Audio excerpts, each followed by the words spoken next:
Good morning, everyone. This month of January is a month of memorable Wednesdays, as you know.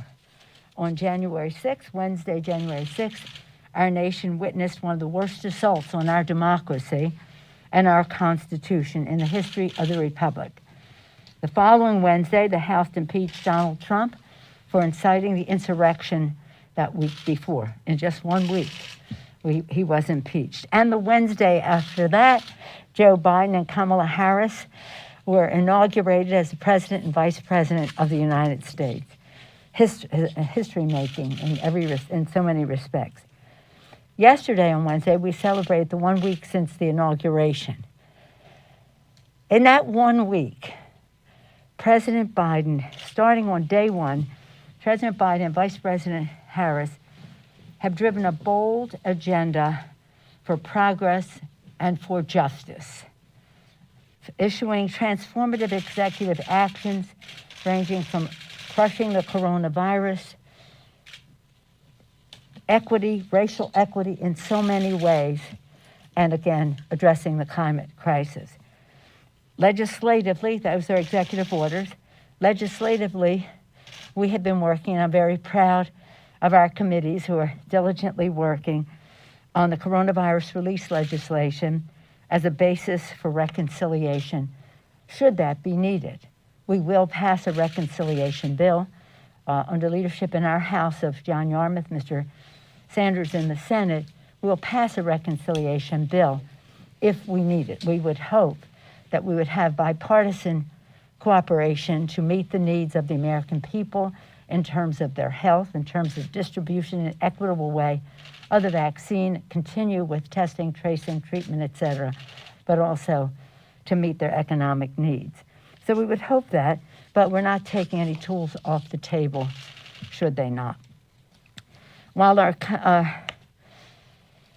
committees are advancing this reconciliation legislation, at the same time the executive actions continue. Today's executive action will open up the ACA's enrollment period and take additional steps to expand health care.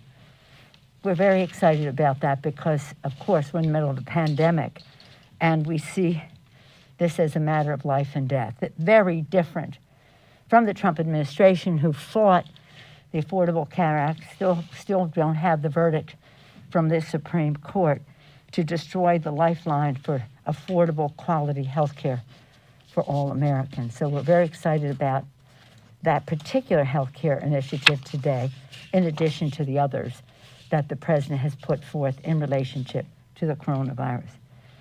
Again, we are preparing for the impeachment. Well, we have impeached the President, but we're preparing for the case. I'm very proud of our managers, led by Jamie Raskin, our distinguished array of managers, working very hard. They continue to prepare for a trial before 100 jurors, members of the United States Senate. This trial is about the protection of the Constitution and the preservation of our republic. We will insist upon the integrity and fairness of the proceedings, recognizing the role that the Senate plays in all of this. No one is above the law, not even a president of the United States, and Trump must be tried and convicted to ensure that no future president will ever think it's okay to incite insurrection, to stop the ascertainment of who the next president of the United States will be by falsely inflaming people falsely about the outcome of the election. In that regard, in terms of security, which is what we do, protect and defend the Constitution, security, protect the American people, our very first responsibility. And when they come to the Capitol, whether to work as a legislator, a staffer, a journalist, whatever, we want people to be safe. Later today, I'll be meeting with General Russell Honore, who's leading a security review of the Capitol complex. Updates on the timing, scope, and details will be forthcoming. Protecting the Capitol is a matter of protecting our democracy, and the House will not be distracted or delayed from our work that we are doing, again, to crush the virus, to meet the economic needs of the American people, and to do so in a way that is fair and just. Any questions? Yes, ma'am? Madam Speaker, I wanted to ask you about Marjorie Taylor Greene. How concerned are you about her past posts, remarks, rhetoric?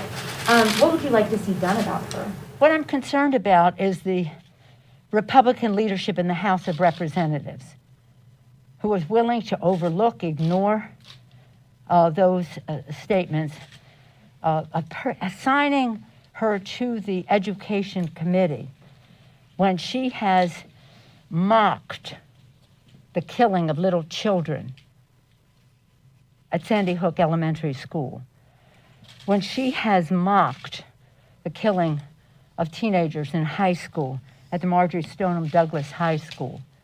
What could they be thinking, or is thinking too generous a word for what they might be doing? It's absolutely appalling, and I think that the focus has to be on the Republican leadership of this House of Representatives for the disregard they have for the death of those children.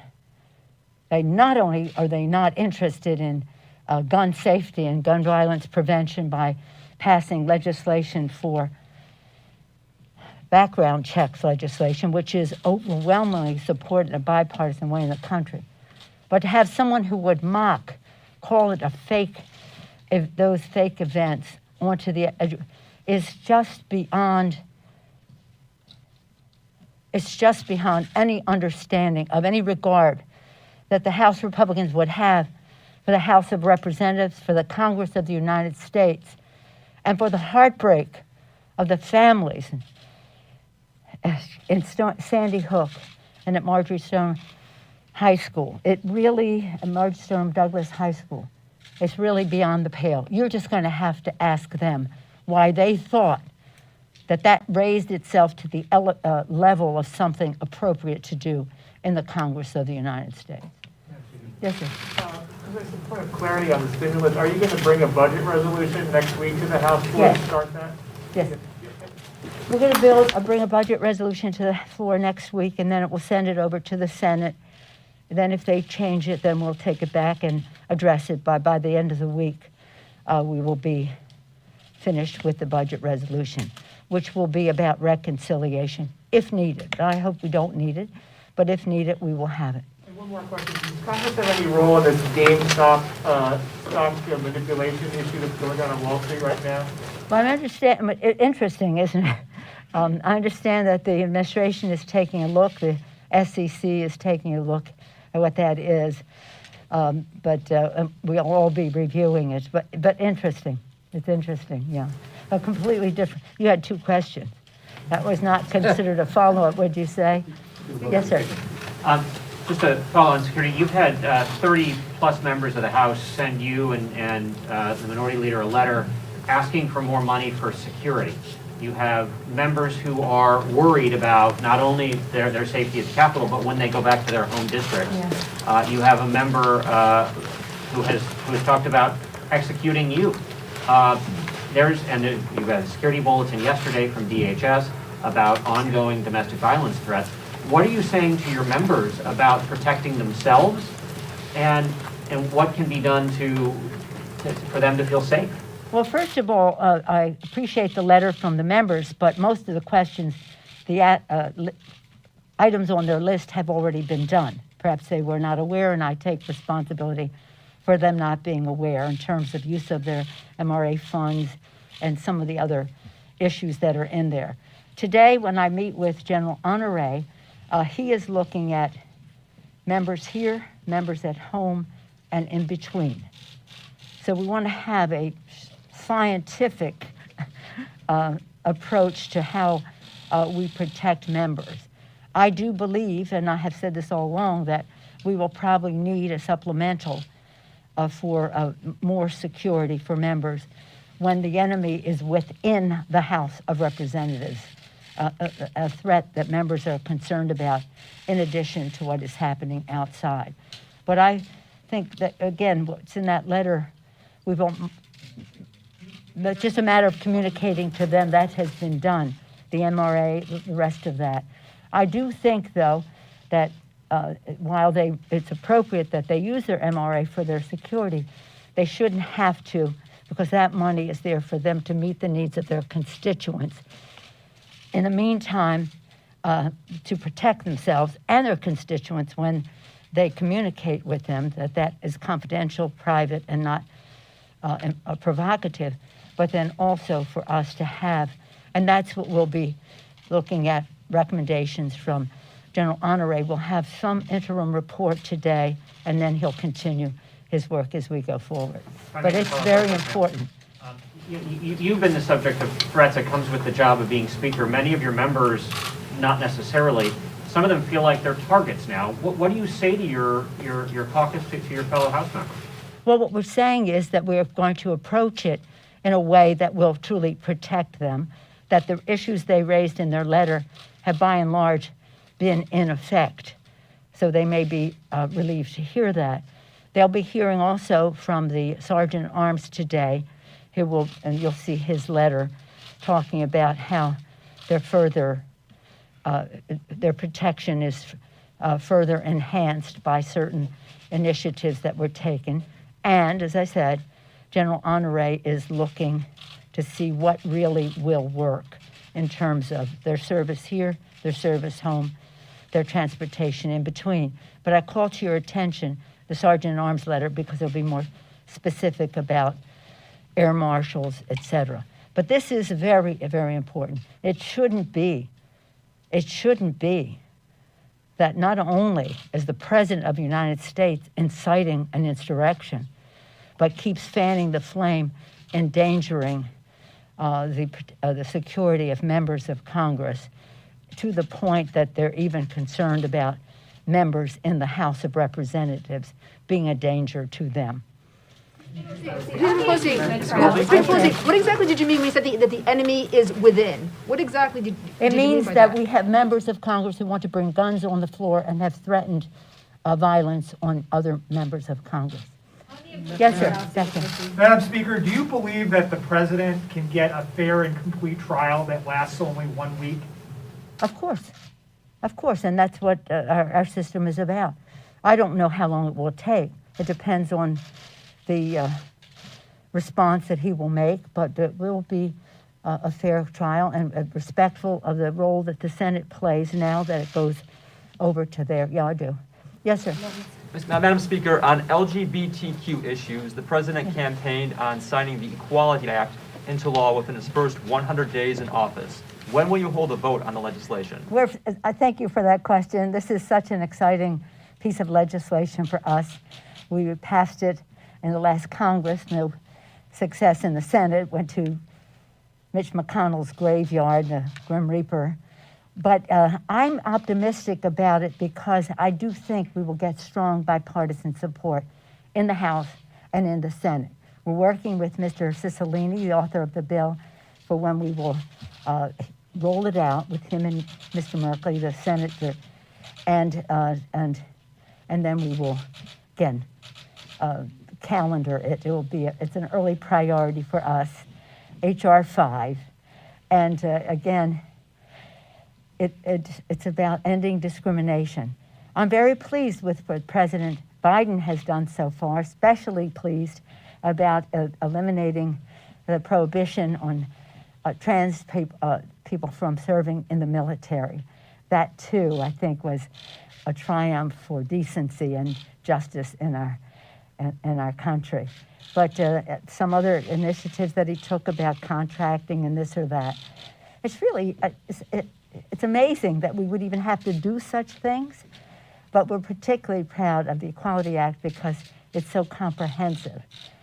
And again, ending discrimination in the workplace and in every other aspect of life not only is good for the LGBTQ community, for our whole society, but also for the businesses that want the very best. They should be hiring without any concern of complaint about the diversity that they are introducing into their. That's why we think we'll have strong bipartisan support.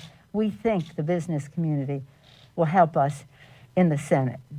Yeah. One more. What Yes, else? sir. On the impeachment No, trial, sir, I said. Sir? Thank you, madam. Yes, sir. Do you believe that, you say reconciliation is a backstop, that you'd rather have a bipartisan bill? Yes. Always.